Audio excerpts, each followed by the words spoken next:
distinguishing them from lower states of life. But we should know that such distinctions exist only in relation to the interchange of the modes of material. Actually, these states of life have no permanent existence, for all of them will be destroyed by the supreme controller. Srila Prabhupada Ki Jai, purport by His Divine Grace, A.C. Bhaktivedanta Swami Prabhupada. In our material existence, we accept a higher form of life as a blessing and a lower form as a curse. The distinction of higher and lower only exists as long as the different material qualities or gunas interact. In other words, by our good activities, we are elevated to the higher planetary systems or to a higher standard of life, good education, beautiful body, etc. These are the results of pious activities. Similarly, by impious activities, we remain illiterate, get ugly bodies, or a poor standard of living, etc. But all these different states of life are under the laws of material nature through the interaction of the qualities of goodness, passion, and ignorance. However, all these qualities will cease to act at the time of the dissolution of the entire cosmic manifestation.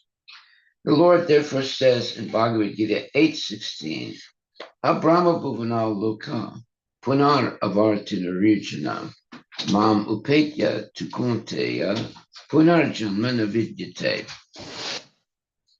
Even though we elevate ourselves to the highest planetary system by the scientific advancement of knowledge or by the religious principles of life, great sacrifices and fruitive activities, at the time of dissolution, these higher planetary systems and life on them will be destroyed. In this verse, the words Isha Vidvam Sitasisam indicate that all such blessings will be destroyed by the Supreme Controller. We will not be protected. Our bodies, either in this planet or in another planet, will be destroyed.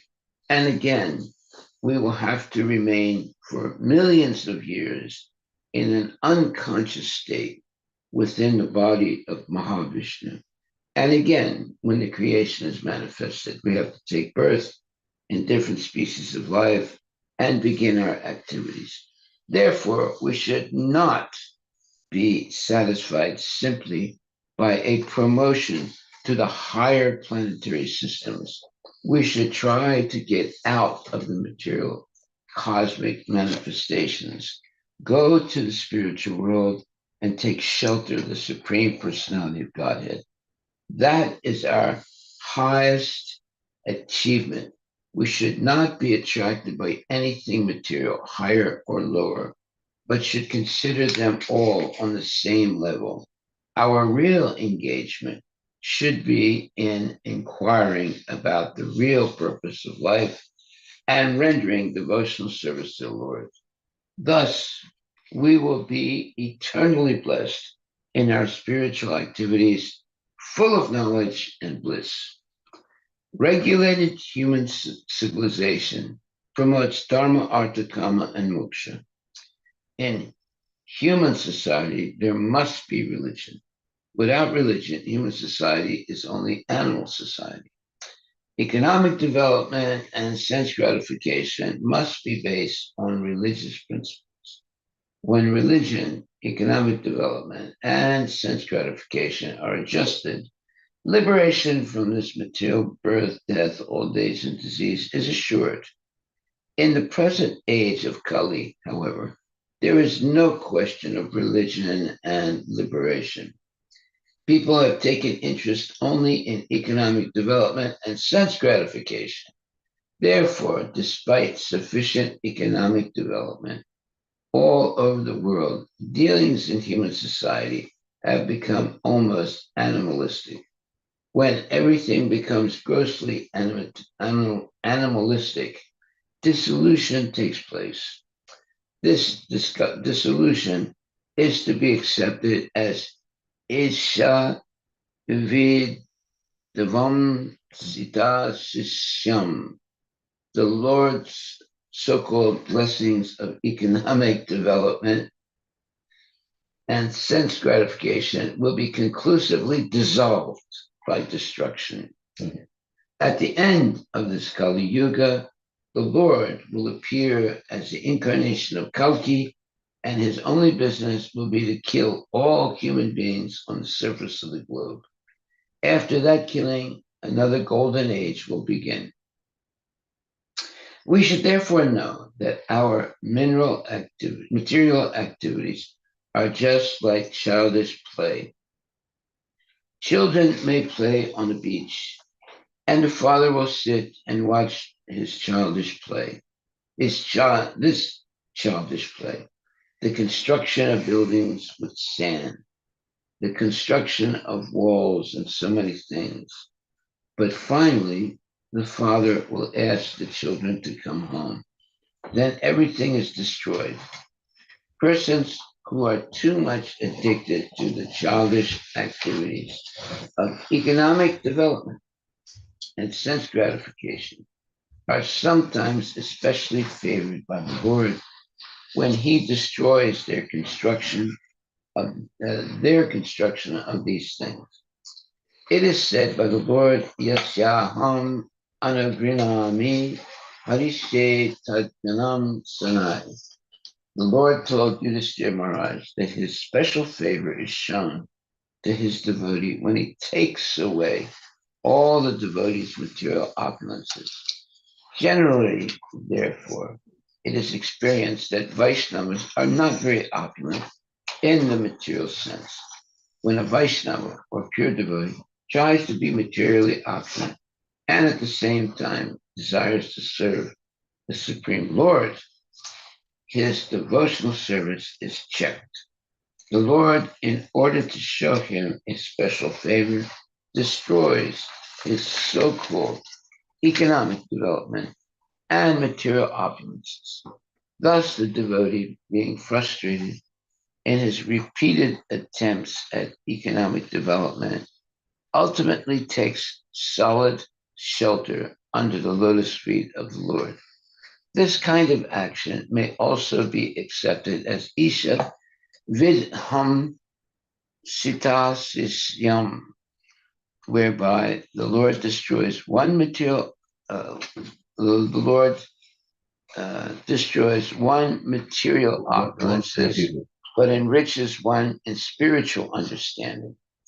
In the course of our preaching work, we sometimes see that materialistic persons come to us and offer their obeisances to take blessings, which means they want more and more material opulences.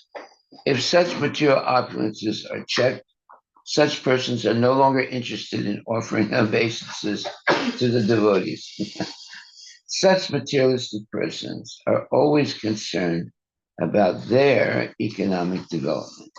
They offer obeisances to saintly persons or the Supreme Lord and give something in charity for preaching work with the view that they will be rewarded with further economic development. However, when one is sincere in his devotional service, the Lord obliges the devotee to give up his material development and completely surrender unto him. Because the Lord does not give blessings of material opulence to his devotee, people are afraid of worshiping Lord Vishnu because they see that the Vaishnavas who are worshippers of Lord Vishnu are poor in superficial material opulences. Such materialistic persons, however, get immersed and get immense opportunity for economic development by worshiping Lord Shiva. For Lord Shiva is the husband of the goddess of Durga, the proprietor of this universe. By the grace of Lord Shiva, a devotee gets the opportunity to be blessed by the goddess Durga. Ravana, for example, was a great worshiper and devotee of Lord Shiva. And in return, he got all the blessings of goddess Durga, so much so that his whole kingdom was constructed of golden buildings. In Brazil, in this present age, huge quantities of gold have been found.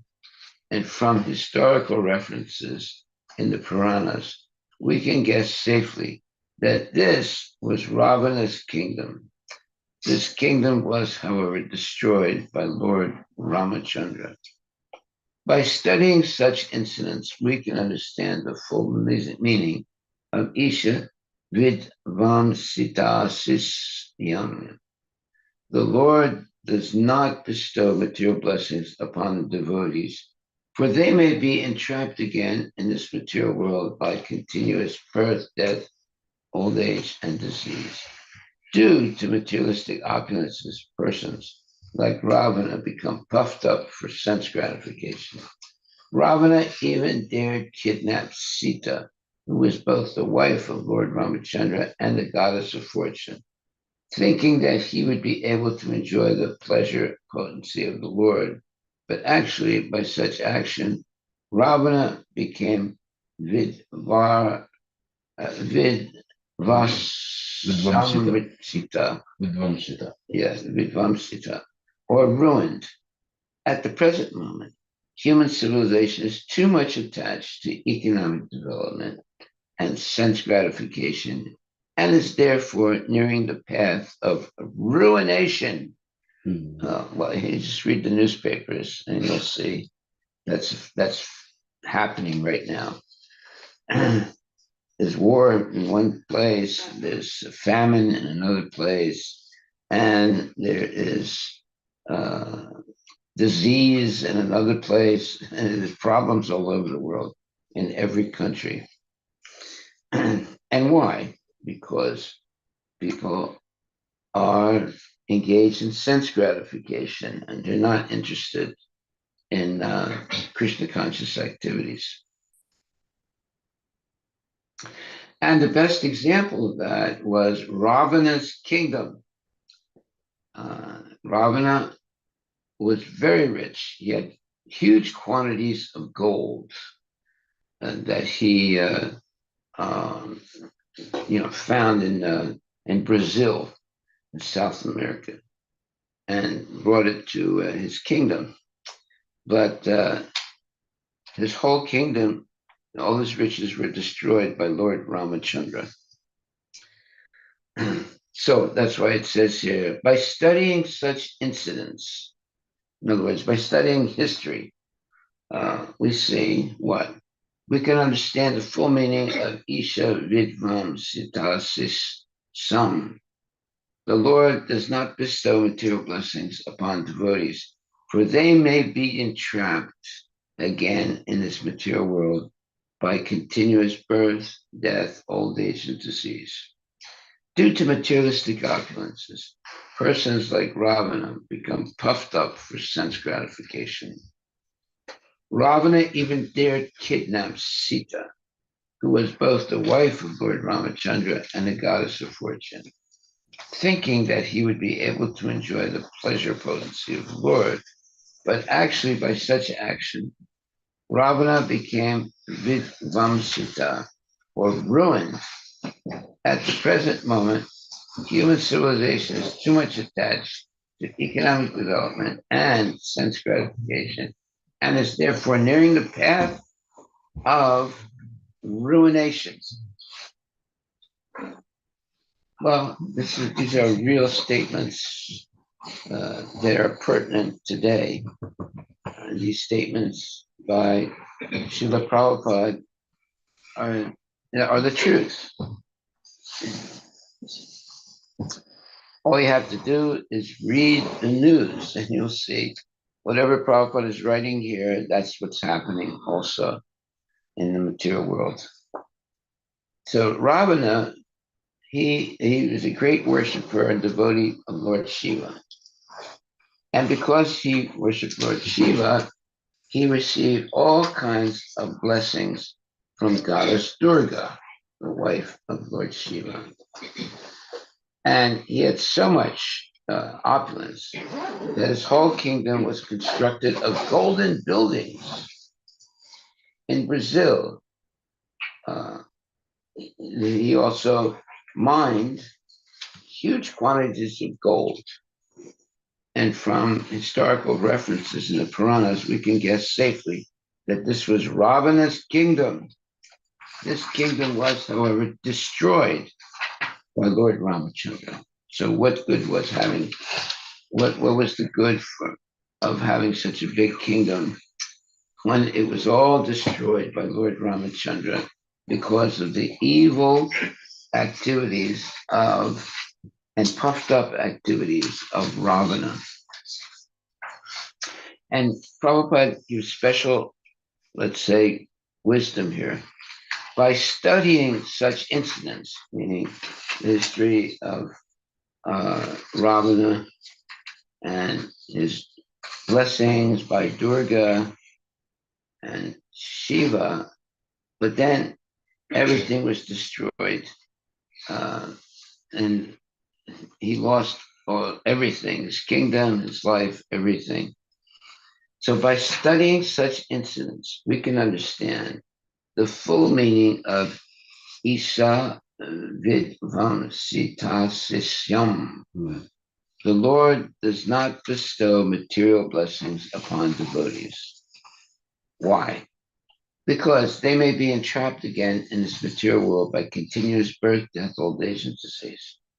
Yeah, when you have a lot of riches and you're getting engaged your money in sense gratification, you begin to forget Krishna, and you're just concerned about your material success and sense gratification. So therefore, uh, if you study, however, history, that's why it's saying here, by studying such incidents, meaning the history of Ravana, who was so rich and so powerful, and he lost everything because he was not a devotee and he became puffed up. So by studying such incidents, we can understand the full meaning of Isha Vidvam Sita Sisyam. The Lord does not bestow material blessings upon devotees. Why? For they may be entrapped again in this material world by continuous birth, death, old age, and disease.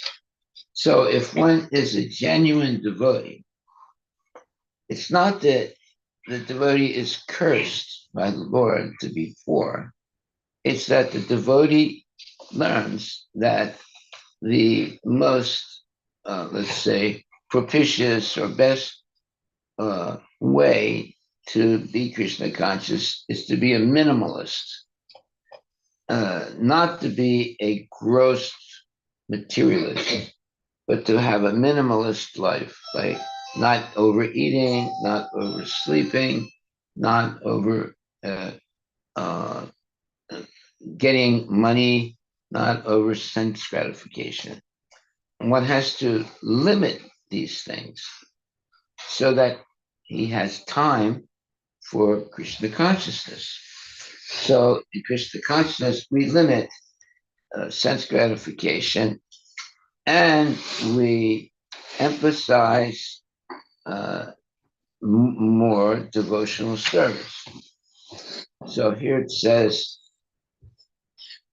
first of all, if you study the history, especially the history of Ravana and Lord Ramachandra, you can understand that, yeah, the materialists may have a certain period of success, but it will all be lost because they don't use their success to please Krishna. They use it for their own selfish purposes. So it's not hard to understand this.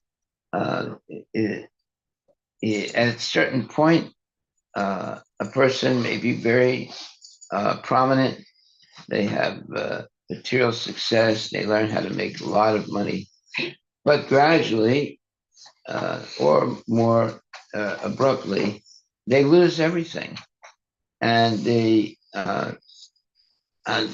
rudely understand that they made a mistake in being selfishly engaging in sense gratification rather than using their wealth to further the purpose of Krishna consciousness. So if we ever come into a lot of money, just like when Prabhupada was talking with his guru, Bhaktisiddhanta Saraswati Thakur, she said to Prabhupada, if you ever make a lot of money, print many books and distribute them. Many books about Krishna consciousness, of course. And that's what Prabhupada did. At first, he didn't have any money. He was very poor. But by preaching and coming to the West, he got many disciples. And then a lot of money came in, and he used most of that money in printing books about Krishna consciousness and getting his devotees to distribute them vastly throughout the world. Therefore, the BBT, the Bhaktivedanta Book Trust, has distributed 500 million, at least 500 million books about Krishna. Probably more than that now. Okay, so our takeaway today is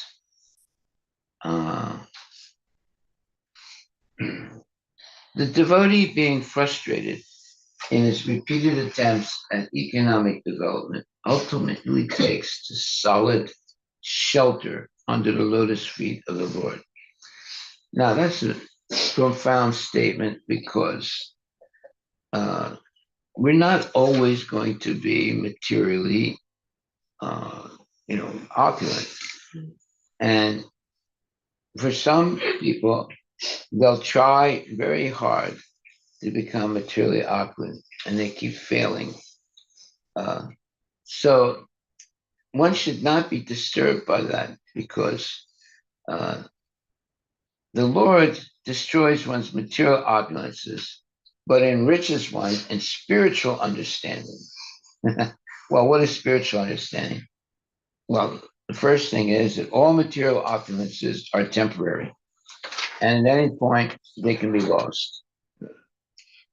So, therefore, instead of putting all our faith in material opulence, and just like even Prabhupada also, when he was a young man, he thought, if I can make a lot of money doing business, then I can use that money in Krishna's service.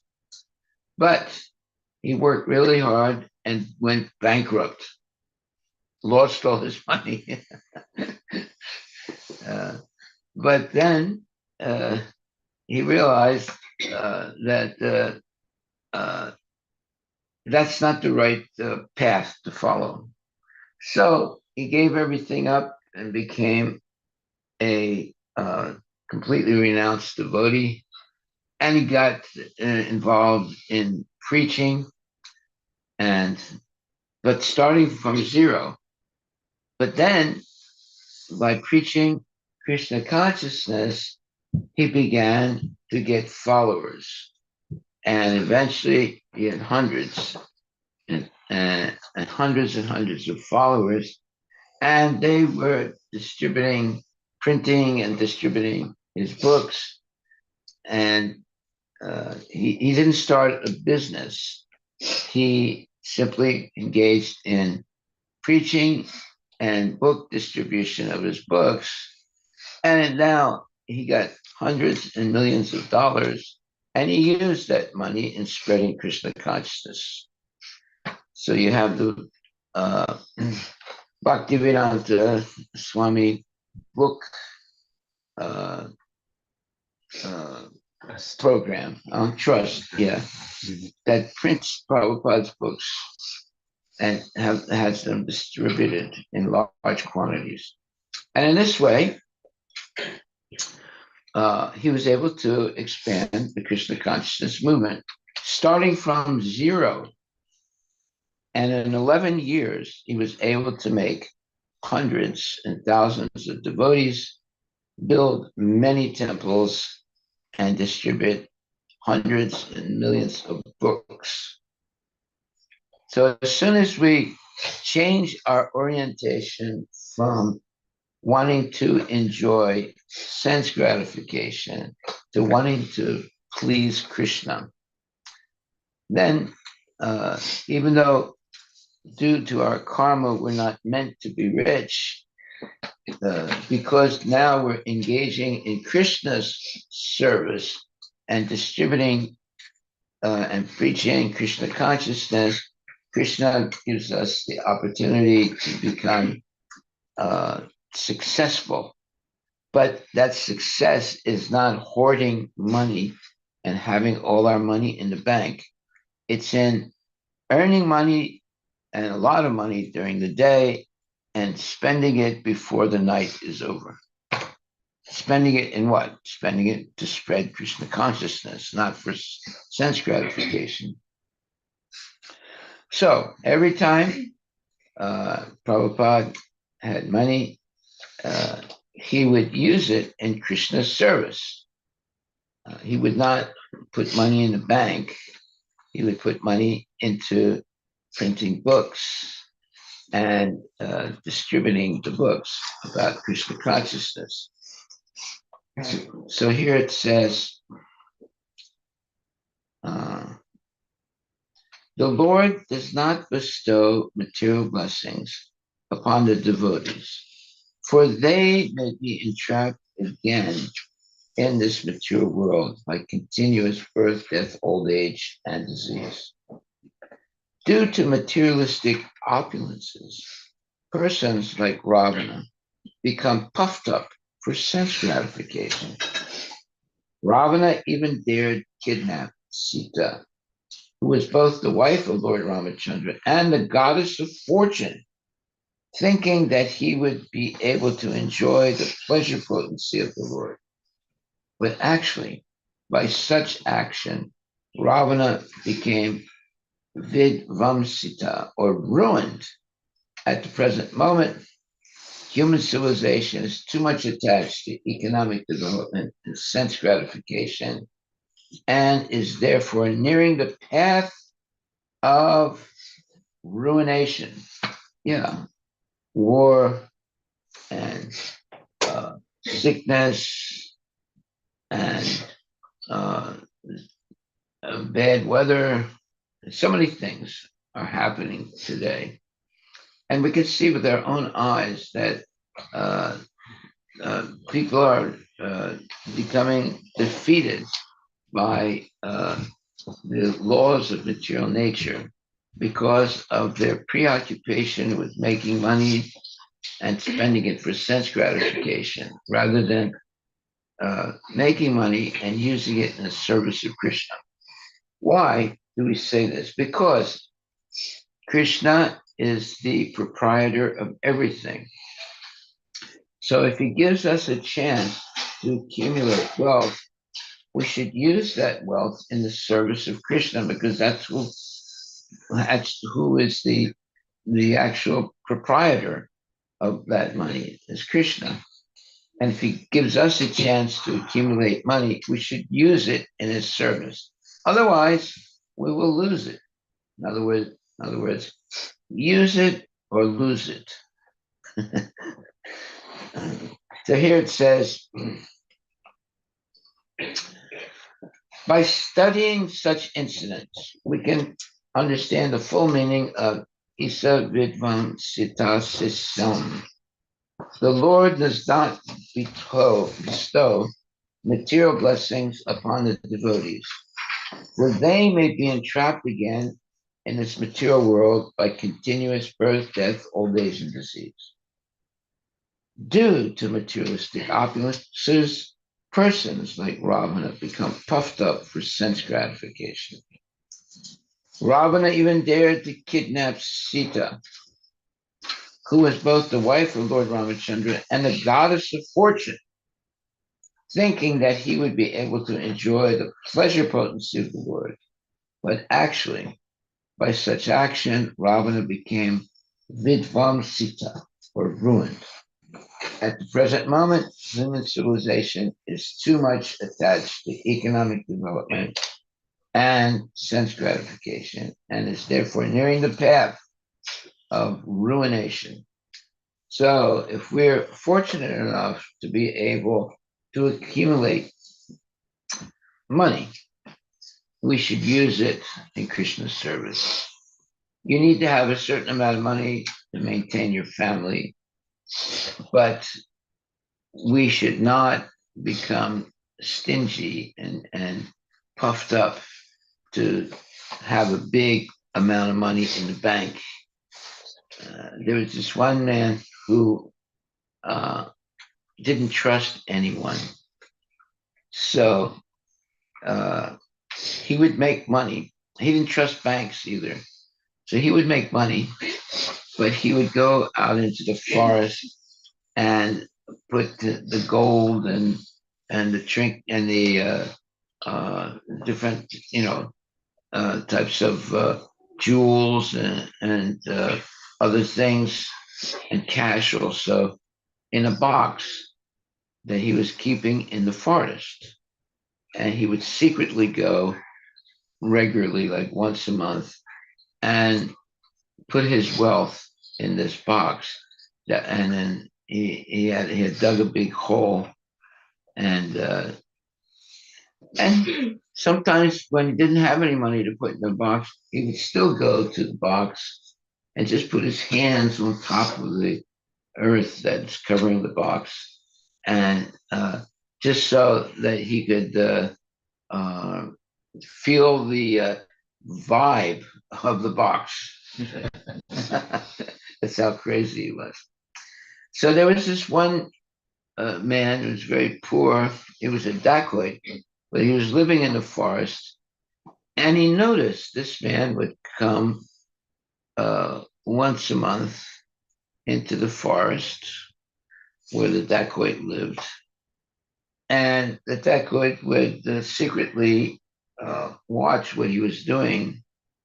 And eventually found out that he was bringing huge amounts of money and putting it in the box that he had in the forest.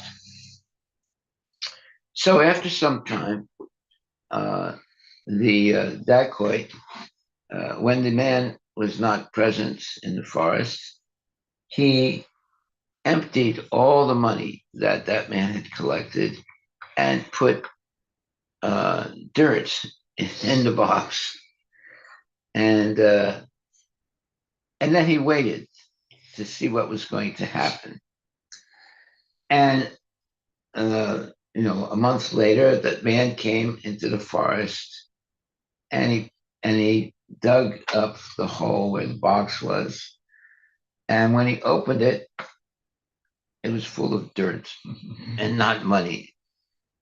And the man, the stingy man became crazy, and he started screaming, my money, it's all lost. My money is all lost.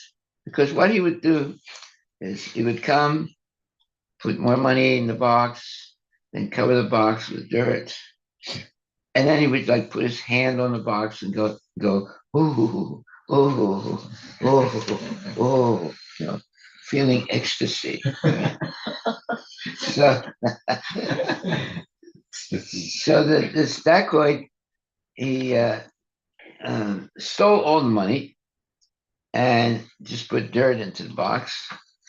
And uh, after a month, the man came again to put more money into the box. And sometimes he would not put any more money into the box. He would just go and put his hand over the box that was underground and go, ooh, ooh, ooh, feeling the vibration of the money. So there was this time he came, but he didn't have money to put in the box. So he just came to touch, put his hand over the box that was under the ground, and he was going, ooh, ooh, ooh. And the dacoit came over, and he was watching the man, Actually, he was watching him from a distance. And the man this time, first of all, he would dig up, dig the earth off the box, and then touch the box, the closed box, with his hand, and go ooh, ooh, ooh. So he was doing that, and he opened the box to make sure the money was there, and it was not there. And he started screaming, "Help! All my money has been stolen! Help!" And this is in the far, deep forest. So the dacoit was watching him from a distance. Now he had stolen all the money. So, but this man was screaming really loud. So the dacoit came over to him and said, "Sir, what's the matter?" He said, my money, it's all been stolen." And the dacoit said, "Well, just put your hand over the box and go, ooh, ooh, ooh, and you will not be so miserable." And then the man realized that this was the person that stole his money, and he fainted, because he realized, that this guy had stolen all his money, and he was like devastated, So this is what's happening. Like people are going to the bank and putting a lot of money in the bank and accumulating. Sometimes the person may have, $4 million or $40 million in the bank, right? And because there might be stingy people. They don't actually spend the money. They spend some money, of course, but they have a huge amount in the bank. So Prabhupada said that that is a mistake, because when we simply hoard money, it becomes corrupted by the selfishness of a person. So if we have a lot of money, it should be used in service of Krishna. For example, if you're a poor man and you eat four, uh, uh, four pieces of bread to satisfy your hunger, now you become a very rich man, but you still only need to eat four pieces of bread to satisfy your hunger, right?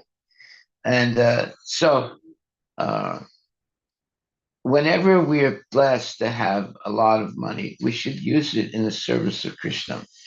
Otherwise, that money becomes corrupted or poisonous, and it can ruin our life, and ruin our relationships also with others. So when a person does become uh, altruistic, that's a good word. Look that word up, altruism, and shares his money, uses his money to help other people, then the money doesn't become a curse. But if he just collects money, it becomes like a curse, because that money belongs to Krishna ultimately, it doesn't belong to him. And instead of using that money in the service of Krishna, he's only using it for sense gratification. So it becomes like a curse. So what does it say? Altruism. Yeah. Anybody here wants to do?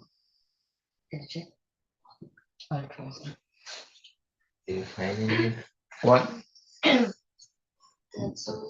No, go ahead. The belief in or practice of Wait a minute. Speak louder. the belief in or practice of disinterested and selfless concern for the well-being of others. Say that again and say it louder Okay. and slower. The belief in or practice of disinterested and selfless concern for the well-being of others. Say that again.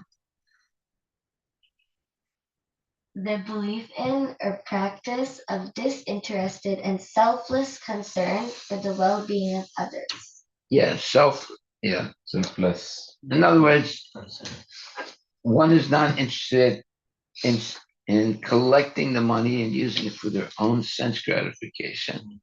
But they're very pleased by distributing that wealth to help other people. Is that what it means? Yeah. And they also don't want credit, Maharaj. Even when they distribute, Yeah. they're not looking for credit. Yes, an altruistic person helps others without expecting anything in return, Yeah. often putting others' needs before their own. Hare Krishna. That should be the life of the devotee. And my experience is the more you give, the more you give. The less you give, the less you get. So we should be very generous about supporting Krishna consciousness with our service and our money.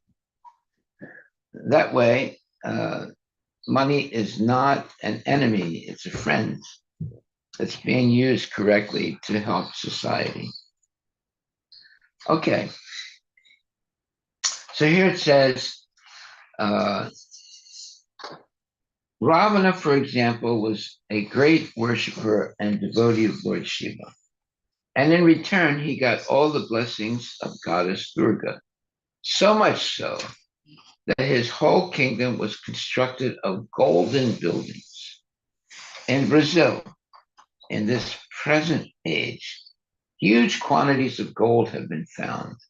And from historical references in the Puranas, we can guess safely that this was Ravana's kingdom. This kingdom was, however, destroyed by Lord Ramachandra. By studying such incidents, we can understand the full meaning of Isha Vidvamsitasisam. The Lord does not bestow material blessings upon the devotees, for they may be entrapped again in this material world by continuous birth, death, old age, and disease. Due to materialistic opulences, persons like Ravana become puffed up for sense gratification.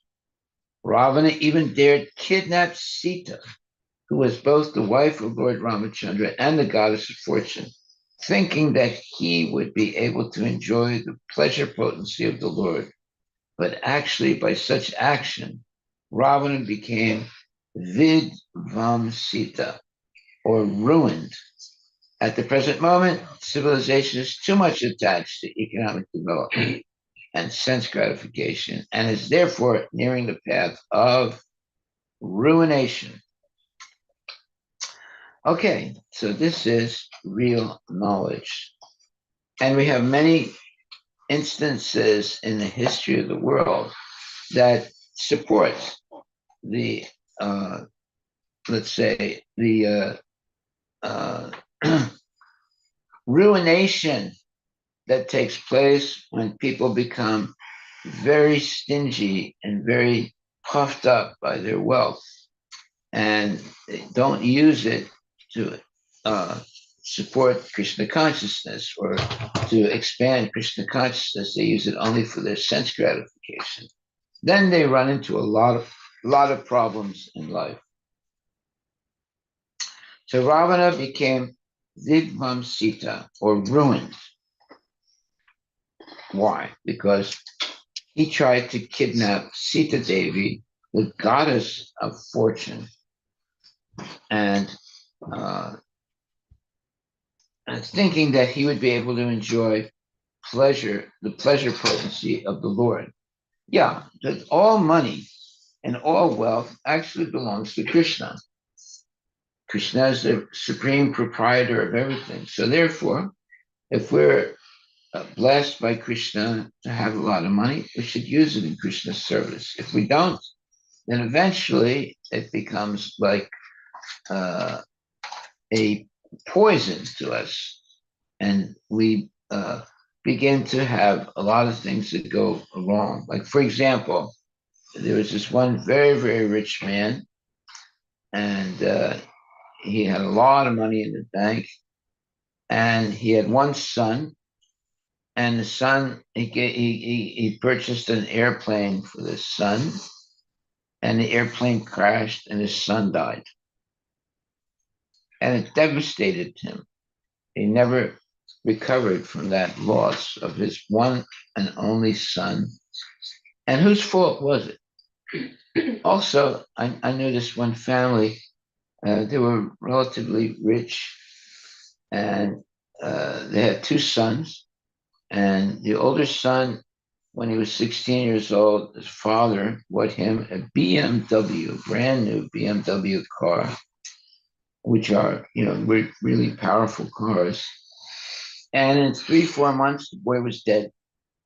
He had an accident because he was speeding all over the place in that brand new car. The BMW can go very fast. It can go from in 5 seconds. It can go from 0 to 80. Right. That means it's a very powerful car. And this boy was only 16 years old, and he gets this very powerful BMW car. And in 3, 4 months, he was dead. He had an accident because he was racing and driving fast. I remember when I first got my license to drive when I was 16, and my brother gave me a very nice car. I started speeding all over the place, and I had an accident, and then because I was speeding very fast, so the police came to my house, my family house, and knocked on the door, and they asked to see me, and they forced me to give my driver's license to them and told me that I would not be allowed to drive for 3 years. Yeah. So after 3 years of not having a driver's license, when I was able to get a driver's license, I started to drive very, very, let's say, seriously slow, never breaking the rules. 35. You see the sign. The speed limit is 35 miles an hour, so I strictly follow that. Right. Because for 3 years I was not able to drive. So you learn lessons. You learn lessons, and if you learn the lessons, you become educated. And if you continually refuse to learn the lessons, you end up in jail. Okay, so our takeaway today is Ravana, for example, was a great worshiper and devotee of Lord Shiva. And in return, he got all the blessings of Goddess Durga. So much so that his whole kingdom was constructed of golden buildings. In Brazil, in this present age, huge quantities of gold have been found. And from historical references in the Puranas, we can guess safely that this was Ravana's kingdom. This kingdom was, however, destroyed by Lord Ramachandra. By studying such incidents, such happenings in history, we can understand the full meaning of Isa Vidvansita Sisam. The Lord does not bestow material blessings upon the devotees, for they may be entrapped again in this material world by continuous birth, death, old age, and disease. Due to materialistic opulences, persons like Ravana become puffed up for their sense gratification. Ravana even dared kidnap Sita, who is both the wife of Lord Ramachandra and the goddess of fortune. That means she has all the money, thinking that he would be able to enjoy the pleasure potency of the Lord, meaning Lord Sita. But actually, by such action, that is kidnapping Sita, Ravana became Vidvamsita, or ruined. At the present moment, human civilization is too much attached to economic development and sense gratification, and is therefore nearing the path of ruination. Well, that's going on all over the world today. So, if we are fortunate enough to come into contact with a lot of money, we should use most of it in the service of Krishna. We should keep whatever we need to have a decent life, but everything above that we should use in the service of Krishna. But if we don't, if we just keep collecting the money and putting it in a bank and always, like that man, I have so much money, so much money, money, money. That's not good. Therefore, it says here, in the course of our preaching work, we sometimes see the materialistic persons come to us and offer their obeisances to take blessings, which means they want more and more material opulences. If such material opulences are checked, such persons are no longer interested in offering obeisances to the devotees. Such materialistic persons are always concerned about their economic development. They offer obeisances to saintly persons or the Supreme Lord to give something in charity for preaching work with the view that they will be rewarded with further economic development. Yeah. However, when one is sincere in his devotional service, the Lord obliges the devotee to give up his material development and completely surrender unto him. Because the Lord does not give blessings of material opulence to his devotee, people are afraid of worshiping Lord Vishnu because they see that the Vaishnavas, who are worshippers of Lord Vishnu, are poor in superficial material opulences. Such materialistic persons, however, get immense opportunity for economic development by worshiping Lord Shiva. For Lord Shiva is the husband of the goddess Durga, the proprietor of this universe. By the grace of Lord Shiva, a devotee gets the opportunity to be blessed by the goddess Durga. Ravana, for example, was a great worshiper and devotee of Lord Shiva. And in return, he got the blessings of goddess Durga. So much so that his whole kingdom was constructed of golden buildings. In Brazil, in this present age, huge quantities of gold have been found. And from the historical references in the Puranas, we can guess safely that this was Ravana's kingdom. This kingdom was, however, destroyed by Lord Ramachandra. By studying such incidents, such as the destruction of Ravana's kingdom by Lord Ramachandra, the Lord does not, we can understand the full meaning of Isa Vidvam Sita Sisam. The Lord does not bestow material blessings upon the devotees, for they may be entrapped again in this material world by continuous birth, death, old age, and disease. Due to materialistic opulences, persons like Ravana become puffed up for sense gratification. Ravana even dared kidnap Sita, who was both the wife of Lord Ramachandra and the goddess of fortune, thinking that he would be able to enjoy the pleasure potency of the Lord. But actually, by such action, Ravana became Vidvamsita, or ruined. At the present moment, human civilization is too much attached to economic development and sense gratification, and is therefore nearing the path of ruination. Well, in 1928, there was a tremendous, let's say, collapse of the stock. And many people were jumping out of high rises in the business district and killing themselves because all the money that they accumulated, they lost in the due to the collapse of the stock market, and I think it was 1928. Is that right? Look that up. Yeah. Yeah. The Great Depression. Yeah. Great Depression. Because they didn't know anything more than making money, and if they lost their money, well, they would commit suicide. Right? That means they were spiritually bankrupt.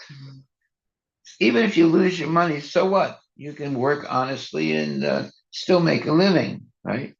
But no, if they lose all their money, they're not going to start all over again and just have a simple life and work honestly. They're going to commit suicide. That means that they're demons. They're not really good people. So money is a good servant and a bad master. That's a saying. So money should be used in Krishna's service because Krishna is the proprietor of everything. And we should only use whatever we need to have a simple life. And anything in excess, we should use in the service of Krishna. That way, money does not a curse. But if we just keep collecting money more and more and more and more and then spending it on sense gratification, it becomes a curse and we'll have plenty of problems. And you can look in the history of very wealthy families. The Romanovs, they were very, very wealthy. And when there was a revolution that took place in Russia, all the members of the Romanov family were killed, murdered. No, they lost everything, right? So you got to be careful. If you're a very wealthy person, sometimes your children may be kidnapped and you have to pay a big ransom to get them back, or sometimes they'll come and rob you. So many things happen to very rich people. If you've studied the history of what family was that? Anyway, strange things happen to rich people. Kennedy family. Kennedy family. Look at the Kennedy. Exactly. Thank you. Kennedy family. So many horrible things happen in that family. The father, the original father of the Kennedy family, he was a bootlegger, and he was like a gangster, and he amassed a huge amount of money. But over the years, obviously he died, and all of his children, they all had a lot of difficulty, even though they used their money and their fame to get high positions in society. There was a lot of tragedy in their family. If you read the history of the Kennedy family, they had tremendous wealth, but they had a lot of tragedy also in their family. Yeah. He had 9 children, and then John F. Kennedy assassinated, Robert F. Kennedy assassinated. Both of them were murdered. Yeah.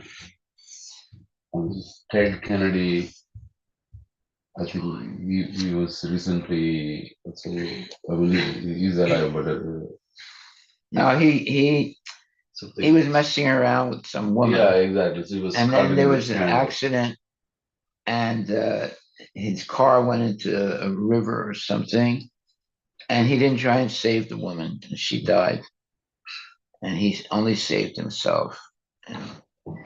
He was a very nasty guy. Go ahead.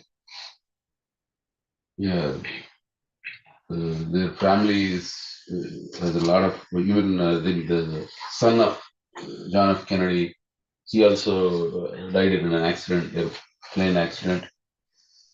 Yeah.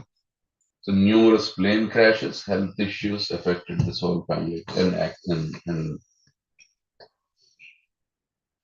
In other words, they were very rich, but they had a lot of bad karma also. And there was a lot of suffering in their family. Okay, so better to be poor than rich, but not so poor that you don't have enough to eat. So you have to have a measured lifestyle. Right? So if you make much more money than you can eat or spend, then you should use it in Krishna's service. That way, Krishna will protect you, and you will not have all these what you would call tragedies in your life. Yes. Hare Krishna Maharaj, how should we understand the Ambani family, Maharaj? They are very rich, especially Mukesh Ambani and his family. They're very rich, but they also do a lot of religious activities also. Yeah, but they have tragedy in their family also.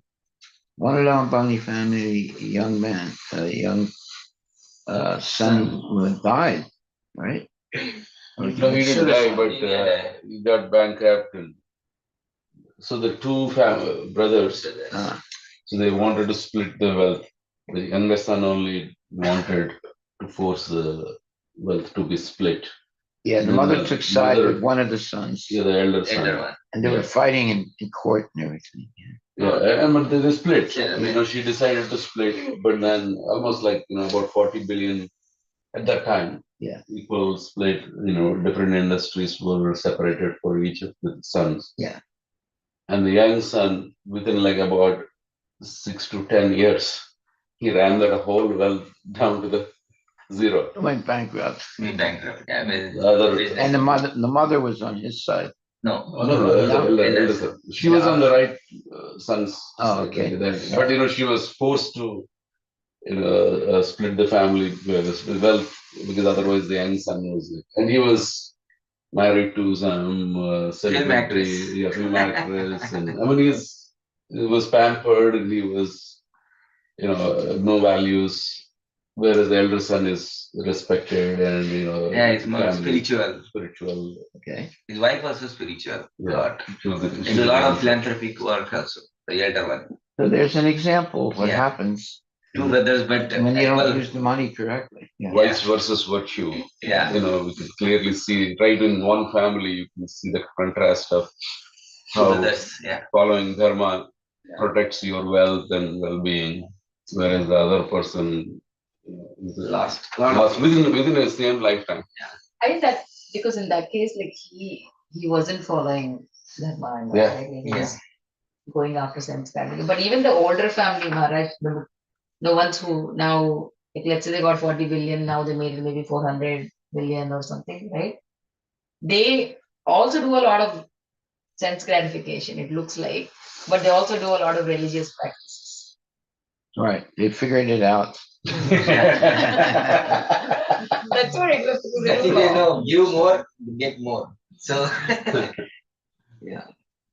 So that community, Maharaj, in Gujarat, I see that they like business people, but they also donate a lot. I mean, they have kind of this like they do a lot of like cow feeding and all those things, rituals, but all material motive, but they also get benefit in their businesses. It's Mishra Karma. Yeah.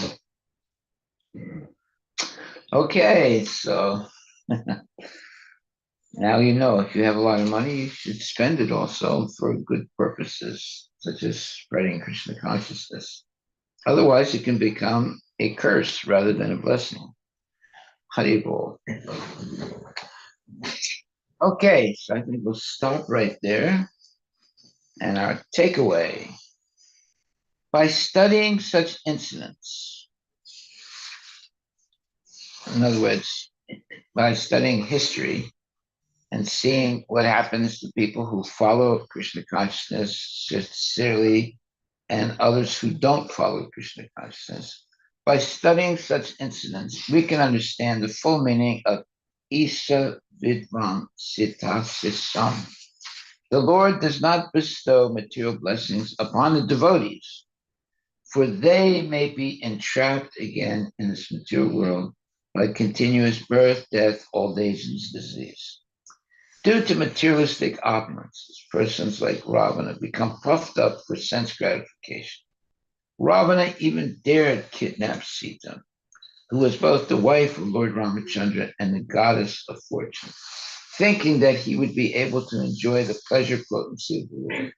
But actually, by such action, Ravana became vidvamsita, or ruined.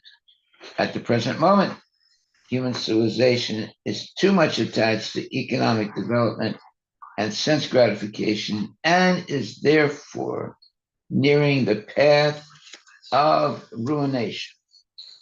Well, what does that mean? That means that there can be war, number one. Number two, there can be hurricanes and earthquakes and things like that.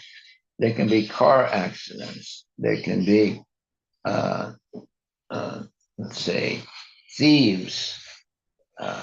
So it's dangerous being a rich person, right? Oftentimes, some member of a rich family can be kidnapped and ransomed, right? So uh, all these rich people, they usually spend a huge amount of money having bodyguards. These are trained policemen and to guard them wherever they go, and their homes are highly protected by all kinds of you know uh,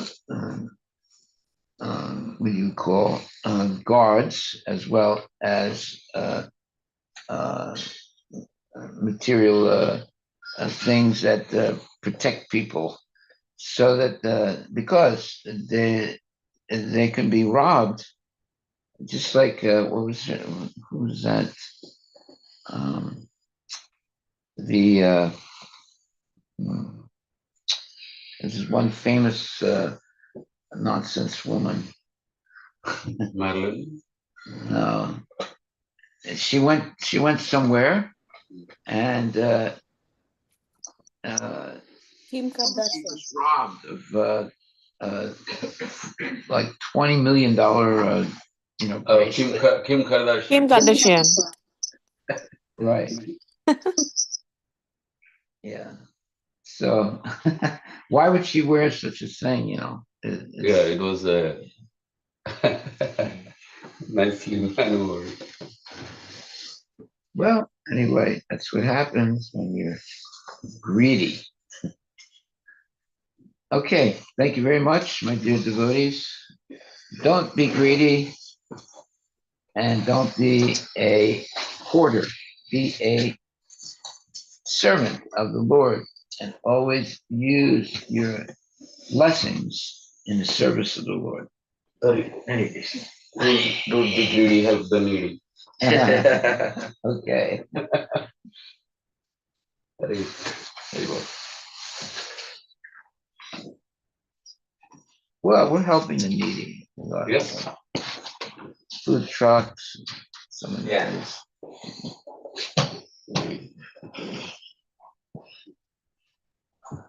Okay, thank you, my dear devotees. Please chant Hare Krishna, Hare Krishna, Krishna Krishna, Hare Hare, Hare Ram, Hare Ram, Rama Rama, Hare Hare Hare. Hare Krishna Mantra ki jai. Did we get the